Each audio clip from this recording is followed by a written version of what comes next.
welcome back to the channel and welcome back to another edition of Post Fight. And in this edition of Post Fight, I'll be doing Post Fight UFC 296 Edwards versus Covington. So for this card, I went 9-3 or 9 of 12, so a very good card in a very good way or a great way to end the year. So good. So I didn't really have much that went wrong with this card. 3 losses, and really only one of them came as a bit of a shocker, but none of them were like high investment fights, or really I think the other 2 weren't investments at all fights. So O'Neal, no investment. Who else?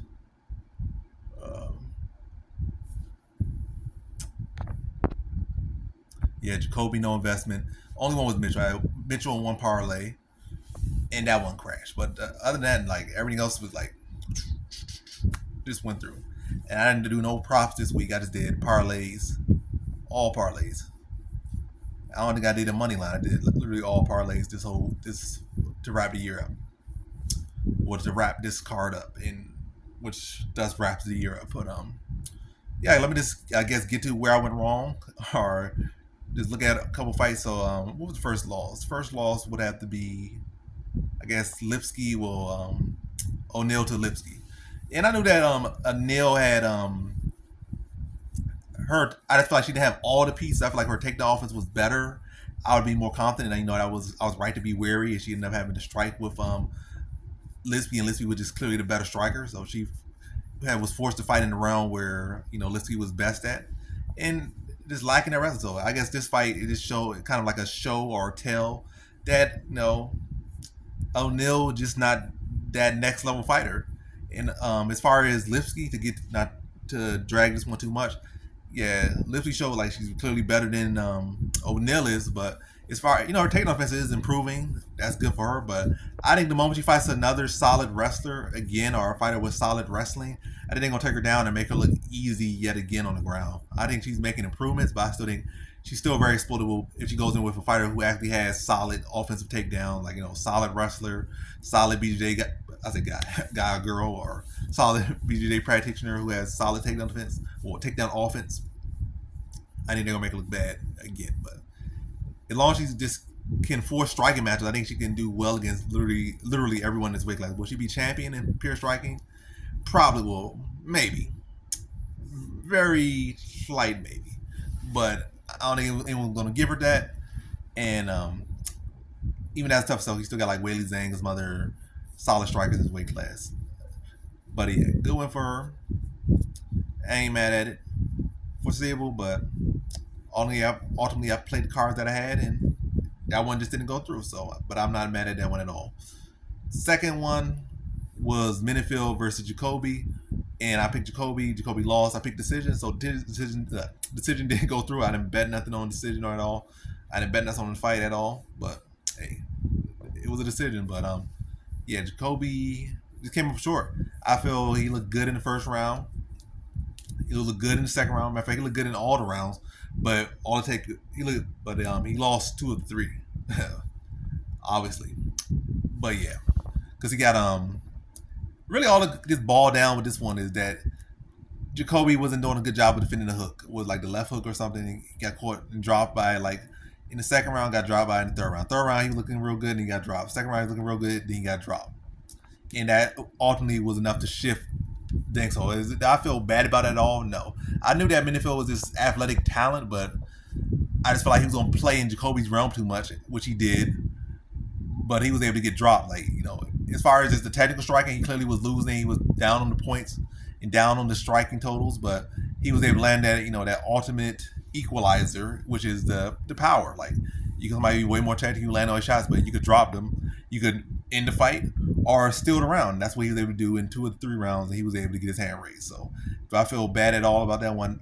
I don't. I definitely already was aware of his athletic prowess, and how raw of a talent he is, but still improving and evolving. And I even was kind of aware that a slight, upset on decision like the Roundtree fight could happen, even though he did way more damage than Roundtree did. But I was aware of it. But just look at the results. It was a close fight that was won by a couple drops. If not for the drops, it would have been a clear shutdown technical masterclass from Jacoby Wood. But a couple drops all you need in the fight shifts. Am I saying it's a bad decision? I'm not saying that at all. The right man won. And the day is about damage. And he came much closer to the end of the fight. He had Jacoby done a lot of clean jabs and whatnot, and kicks and punches and combinations, but when you got rocked, it was a big difference. But yeah, on to the next one. The third and final one was Bryce Mitchell getting slept by Josh Emmett. I saw Josh Emmett's age, though he was up there in age, and I knew already that the stylistic matchup was not perfect at all because Josh Emmett trains at Alamo, so he's good at dealing with wrestlers and grapplers because that's what he trains with literally every day in and out. But I thought it would be like a youth versus age fighter type thing where, and also riding a 2-fight losing streak, a brutal 2-fight losing streak. I thought Mitchell would be able to outwork him. Eventually start to find success, but I thought it would be like an ugly type of fight, with a fight that he'll be able to outwork and eventually start to get the takedowns. It wore on him, but clearly the alpha male background in the stylistic matchup overseeded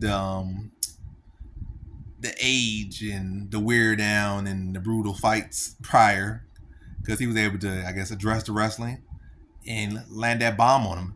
In the battle of the bomb versus the country strong chin, the bomb landed and the bomb won. So good win for Josh Emmett. I think that keeps his career alive a little bit. I thought he was about to be out the door, but I still think he gets, probably dissected by any, credible striker in this weight class. Well, any credible striker that's like on the come up, or really trying to beat something, or really can beat something. So I think Josh Emmett is going to beat him. I'm not saying Josh Emmett going to beat him. So I think Giga Chikadze would beat him. They match him up, but we'll see. I think Calvin Kattar beats him in a rematch, but we'll see. But yeah, I don't think he goes very much further. I think this was a great bounce back for him, but I think it's going to be an exception to the rule, but not the norm for him. I think he just extended his career probably a 3 more fights or so, but I think he's going to lose all 3 of those fights, or likely lose all 3 of those fights, then be cut. But he gave himself a little bit of grace. But yeah, so 3 losses. Only one of them really was surprising to me was the Mitchell one, especially in that fashion. The other 2 weren't really surprising. Like I expected those 2 to have. Well, I expect Lipsky to submit her, but I did expect Lipsky to be, if she wasn't able to, if O'Neal was able to, didn't really go for the takedown as much, or just was not successful with the takedown and struck with her, I could have seen that coming. Like, so that was no shocker, and the Benefield definitely was no shocker. But yeah. Now let me just recap the main fights, or just, I guess, the main key fights. So Shavkat Rakhmonov, I didn't really like how he looked on the feet against Wonderboy, but obviously Wonderboy is very tricky. But still, there's been other fighters who fought him on the feet and did not look as lost against Wonderboy. But Shavkat did what he needed to do. He was able to pressure Wonderboy, rough him up against the cage a little bit. They eventually start to force some takedowns and then impose his will upon him and eventually be able to submit him in the second round. So good win for Shavkat Rakhmonov, the first person to submit Wonderboy, and really the first person to finish Wonderboy in a long time. Not the first to finish him, but the first to submit him, and the first to submit him. I mean, the first to finish him in a long time. Like last time he was finished by Pettis. So still an impressive feat, no matter how it is. And he got the job done, but definitely got my concerns about him if he goes in with I guess another young talent who won't allow him just to bully him. And I feel like in the last 2 fights he had some rough patches. I felt in the first round he had rough patches with the takedown and in the striking against Wonderboy. Last fight against Jeff Neal, I think he has a couple rounds where he got tagged by Jeff Neal. He still has that tall man defense and stuff, so it's some stuff to stand out on his game still. He's improving, he's evolving, but still some stuff to stand out. Second person I'm talking about is our second fight, Pantoja versus Roy Val. And Pantoja is talking about he wants to be this, he wants to be that, and it's just not likely. I'll say it's not going to happen. Like, he wants to be the pound number 1. He want to be this, he want to be that. But your last 2 fights, literally you just been exhausted and clinching up and holding on to your opponent. That's been your last 2 fights. Like, solid BJJ and all, but you try to be the champion. I think the champion, you should always have like solid cardio. It should not be a case like, he's able to fight and win the fight. It shouldn't be a case like you just looking just flat out exhausted in there and just holding on for dear life. That should not be what you're doing, especially you want to be pound for pound number one. And I guess by winning you'll stay on the pound for pound list, but pound for pound number one will never come to you looking like all your performances looking like this. And I don't think they're gonna get any easier. Their takedown defense ain't gonna be as worse as Royval going forward.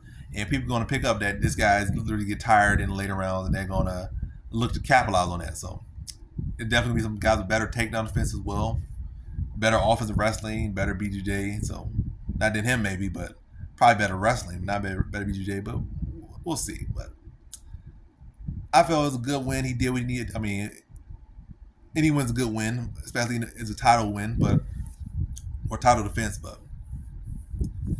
yeah, like that's just not a performance that's gonna win you any fans, and it's not a performance that's gonna sell no pay per views. And it's really probably gonna regulate you to be either side pay per view like co-main event, or just an addition to someone else's pay per view, or just put you on a free card. And even on a free card, you might be an addition because that's how all your that's how all your title defense is gonna look. Not a good look, and also just the way that looks. I don't think it's gonna take too long for people to adapt to find a way to beat you, because that does not look like a hard. I mean, on like such a insurmountable task to deal with. Obviously, you know, he's the world champion. He's the best at the weight class right now, but looks very vulnerable. Is all I'm saying. He looks vulnerable. Then on to the next one. I guess this main event: Leon Edwards versus Colby Covington. All this talk, trash talk, just for these guys to have a glorified sparring match. A very disappointing fight. Hopefully they sell some pay-per-views, but in reality, I feel like this is definitely probably the last pay-per-view for Colby Covington as far as headlining it. Definitely probably that. Leon Edwards, given that the fact that he's still the champion, or he is the champion, he'll probably have a couple pay-per-views left as long as he is the champion, and probably headline some if he still is the champion, unless some injury occurs to him. But yeah, he should headline the card. But yeah, like again, not a performance from a guy who has these high hopes. Like you were just calling out Strickland, like you want to go for a champ fight, and this fight is going to keep you far away from a champ fight. And based on how he looked in this fight, I don't think he would even fear that well against Sean Strickland. He's going to come out looking like he looked against Colby Covington. And as he got caught by Nate Diaz, like in that fifth round, like, you know, imagine him going in with Sean Strickland. Like, that's not a good look. I mean, like, Strickland might get a finish over you. But again, that's not the performance that you would want from him. I feel like he played with Colby Covington too much. And I feel like Colby Covington's side, his side was worse. Like Colby Covington just looked gun shy and like a deer in headlights the whole fight. Well, the first 3 rounds, then he decided to kind of turn up a little bit in the 4th and 5th, but he never looked like himself at all. No, like not the effort, not the output. It just looked weak out there. He just didn't look himself. But he's talking about returning, but now he's starting to look like the has-beens and the former champions that he beat in his career, like, you know, looking like Robbie Lawler when he beat him, looking like Tyron Woodley when he beat him, and Masvidal and whatnot. That's what he's looking like right now. He didn't look like the Colby Covington that was a 2-time title challenger. He did not look like that. Or you could say 3-time title challenger because he fought for interim belt and won it, but the other two losses to Kamaru Usman. But just looked flat. And Edwards made a lot of mistakes out there as well. Maybe he just got too comfortable. He just felt like he was ahead, so he went for some submissions. I think the only smart submission that he went for was the ninja choke. That was the only smart submission because you don't have to give up no position. But other ones is like, it's like, I guess, sort of high risk. Well, it's high risk. The reward, well, I guess the reward would be a finish. So I guess it makes sense. But all I'm saying is, feel like some other submissions he went for, or other things he went for, just weren't worth it. Like trying to take the back without the hooks, or trying to go for some triangle choke that was like from a weird angle and it's in the wrong bottom. Like a couple of those things were just unnecessary. Like, and he could have won more dominantly, but this should have been the performance where he should have went out there and put a clinic on Colby Covington and got him out there. But they both just look very timid and, I guess, too respecting or too fearful of one another. But yeah, yet another case of a performance that didn't live up or didn't do what the fighter wanted or needed to do or needed of their performance. And in my honest assessment of the fight right now, I think If that Edwards shows up, I think Shavkat Rakhmonov beats him, and I think Bilal Muhammad beats him because Bilal Muhammad can fight with a similar output to, I guess, the best Kobe Covington, or I'll say similar. I'm not saying the same, but similar enough. Like he's not gonna be out there just circling and not doing nothing. He's gonna be out there doing combinations and looking for takedowns. And if you want to go for some poorly suggested, poorly thought of, or poor decisions out there in the grappling department, it's not gonna look good for you against Bilal Muhammad. But yeah, hopefully he gets back in gear. Maybe he was kind of emotionally invested in this fight. He just kind of was flat a little bit because of that. But really, the most flack for this one should fall on Kobe Covington. Like he literally did just coast three rounds and didn't do nothing, or he just let himself get stood on at the end of Edwards' reign and got his legs blasted up for like 3 rounds. So the real blame really does go to Kobe Covington, but Edwards could have definitely fought a better fight and also made better decisions. But yeah, that's really all I can say. I just talked a lot about that fight, but all in all, yeah, I'm happy. My picks weren't good, but I would have wanted a better performance from Edwards. And Pantoja, I really don't care too much, but it's more so what he said. Like he wants to be pound for pound number one, and yeah, that's just not happening. Especially when you got number one guy just knocking out the former number one guy. You know, with Makhachev knocking out Volkanovski with a head kick. Like, if you want to be pound for pound number one, that's what you got to do. You go out there and win and impressively over impressive competition. You don't just eke by over people you should beat. You go out there and dominate people that should be your equal or superior. That's what you do. That's if you want to be pound for number one. And I just don't see either of those guys doing it. And that's the video. So again, I went 9-3 or 9-12. Solid card. Great way to end the night. Predictions went well. Betting went well. A good night. A good year. And on to the next. And that's the video. Peace.